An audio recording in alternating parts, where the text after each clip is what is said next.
ఫిబ్రవరి 14 ప్రపంచమంతా ప్రేమను సెలబ్రేట్ చేసుకుంటుంది. కానీ మన భారతదేశం మాత్రం ఒక మౌనాన్ని మోస్తుంది. ఈ రోజు పువ్వుల్ని పంచుకునే రోజు కాదు, ప్రాణాన్ని గుర్తుపెట్టుకునే రోజు. యావత్ భారతదేశానికి ఒక బ్లాక్ డే. 2019 ఫిబ్రవరి 14 కాశ్మీర్లోని పుల్వామా జిల్లా జమ్మూ శ్రీనగర్ జాతీయ రహదారిపై సిఆర్పిఎఫ్ జవాన్ల కాన్వాయ్ కదులుతుంది. 78 వాహనాలు, సుమారు 2500 మంది పైగా జవాన్లు. వాళ్ళు యుద్ధానికి వెళ్ళలేదు సార్.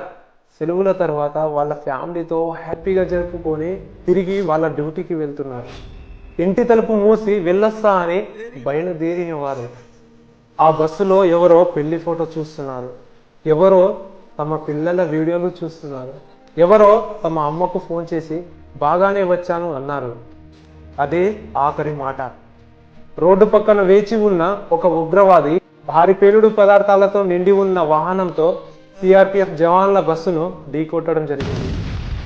ఒక్క క్షణం శబ్దం కాదు, దేశం యొక్క గుండె చీలినట్టయింది. ఆ ఘటనతో ఆ రోజు 40 మంది జవాన్లు వీరమరణం పొందారు. ఆ విధ్వంసంతో ఆ జవాన్లను గుర్తుపట్టడం సాధ్యం కాలేదు. DNA టెస్టుల ద్వారా గుర్తుపట్టడం జరిగింది. తల్లి చూసి ఇతనే నా కొడుకు అని చెప్పలేని స్థితి, భార్య చూసి ఇతనే నా భర్త అని గుర్తించలేని వేదన. ఈ దేశం కోసం ప్రాణాలిచ్చిన వారిని చివరిసారిగా మన కళ్ళతో చూడలేని బాధ. ఇదే పుల్వామా వేదన.